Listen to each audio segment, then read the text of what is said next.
En quête du trésor de la foi. Chapitre 1. L'heureuse découverte d'un trésor enfoui. Ali semble avoir perdu la raison. Sa femme, ses enfants, ses voisins et ses proches ne comprennent absolument rien à son étrange comportement. Bon père de famille, grand travailleur, Ali s'est toujours efforcé de pourvoir aux besoins de sa famille et d'économiser quelques sous malgré ses maigres revenus. Il chérit ses quelques biens. Quand il peut acheter à sa femme un joli vêtement et qu'elle parade devant lui, son visage s'illumine comme une lumière brillante dans un bol d'albâtre. C'est avec un sourire radieux qu'il regarde ses enfants s'amuser avec le nouveau jouet, ou se régaler de la friandise qu'il a pu leur procurer. Mais que lui arrive-t-il aujourd'hui?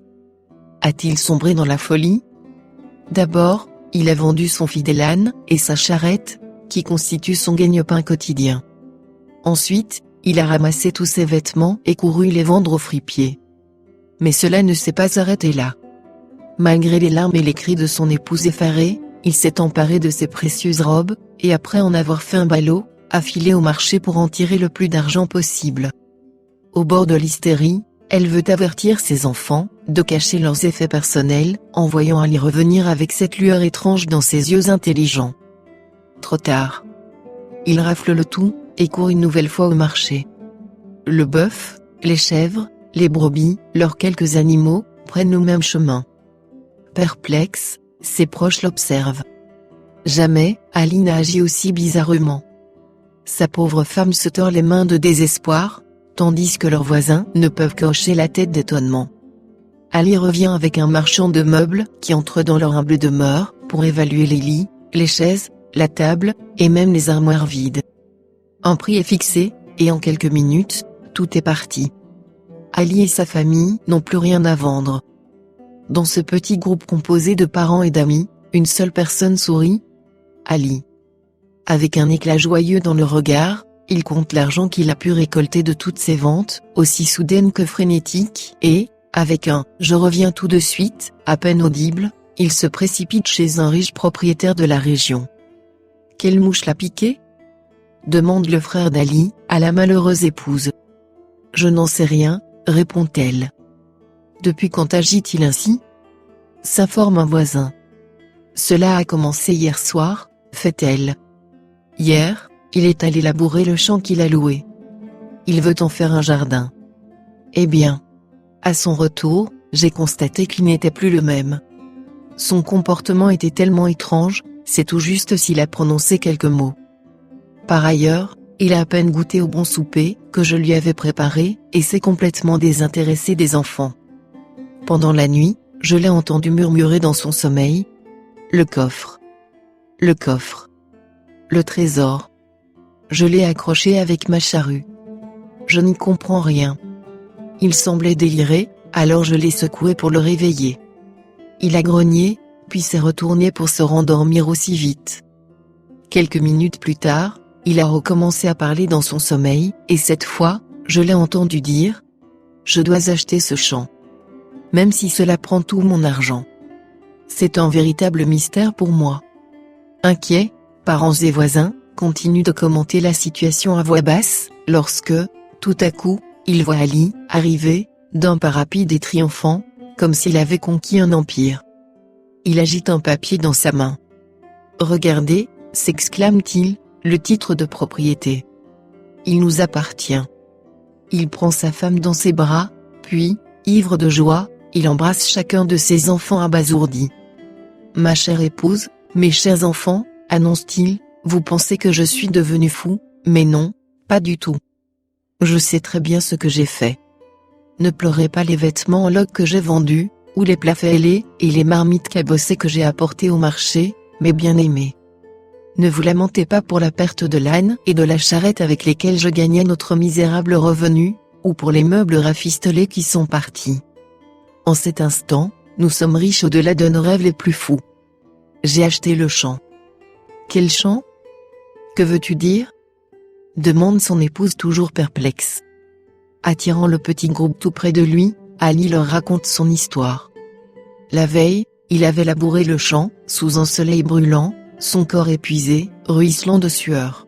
« Devrais-je toujours travailler comme cela ? pour quelques malheureux sous ? S'était-il demandé. Tandis que son bœuf fidèle tirait la charrue, il sentit qu'elle venait d'accrocher quelque chose de dur dans le sol. Ce n'était pas une pierre ? Il y a une différence entre le choc occasionné par un morceau de bois ou par une pierre. C'était du bois. Et même un coffre en bois. Pourquoi ce coffre était-il enterré dans le champ du propriétaire ? Ali ne le savait pas, mais pendant son enfance, il avait entendu les histoires de ces heureuses personnes qui avaient découvert des trésors enterrés à différents endroits au Proche-Orient. Lorsque des armées ennemies se préparaient à envahir leur pays, les gens nantis d'autrefois, craignant pour leurs biens, enfouissaient sous terre leur or, leur argent et leurs pierres précieuses. Bien sûr, une fois la guerre terminée, ils avaient l'intention de revenir chercher leurs biens, parce qu'ils étaient les seuls à connaître l'emplacement de la cachette. Mais si par malchance, ils mouraient, pendant ces temps difficiles, leur trésor demeurait à l'endroit où ils avaient été cachés. Ali regardait à gauche et à droite pour être sûr que personne n'observait ses mouvements.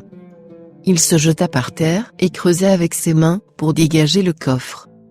Soigneusement, il ouvrit le couvercle pourri, et un trésor d'or, d'argent et de pierres précieuses, miroitant sous la lumière du soleil, apparut à ses yeux éblouis.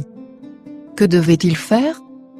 Pour posséder légalement cette richesse fabuleuse, il devait être le propriétaire du terrain dans lequel il était enterré. Après avoir replacé le couvercle, et enterré avec soin sa découverte, il continua à labourer, réfléchissant intensément, pour trouver un moyen d'acquérir le champ.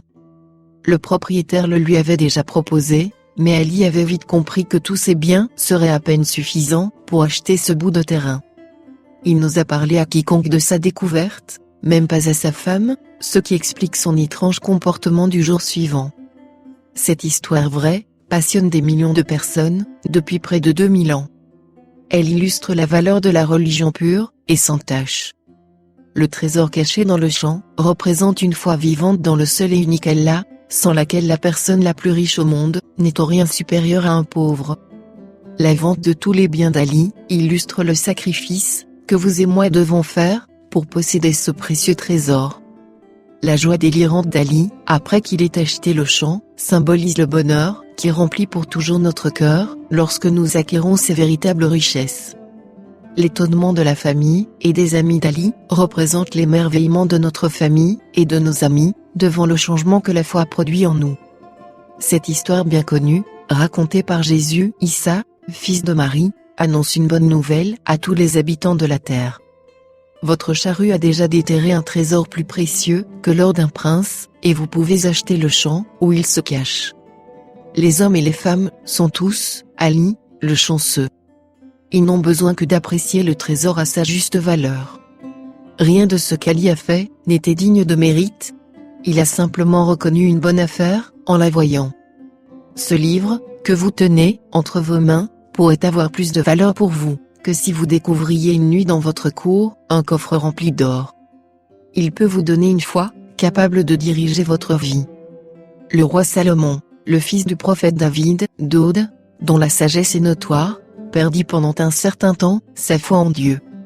Écoutons-le témoigner de cette époque de sa vie. Vanité des vanités, dit l'Ecclésiaste, vanité des vanités, tout est vanité. Quel avantage revient-il à l'homme, de toute la peine qu'il se donne sous le soleil ?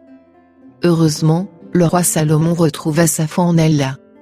Néanmoins, son désespoir constitue la coupe à laquelle la plupart des gens boivent aujourd'hui. Ce livre parle d'un trésor enfoui. Allah n'a pas caché ses joyaux, en espérant que nous ne les trouverons pas, bien au contraire. Il est celui qui guide la charrue de notre vie, de manière à ce qu'elle rencontre le coffre au trésor. Il veut que nous le possédions. Dieu nous adresse un message admirable par l'intermédiaire d'un ancien prophète, Jérémie, fils de Hilkija, qui décrit les sentiments du croyant, devant cet inestimable trésor spirituel. Que le sage ne se glorifie pas de sa sagesse, que le fort ne se glorifie pas de sa force, que le riche ne se glorifie pas de sa richesse. Mais que celui qui veut se glorifie d'avoir de l'intelligence, et de me connaître, de savoir que je suis l'Éternel, qui exerce la bonté, le droit et la justice sur la terre.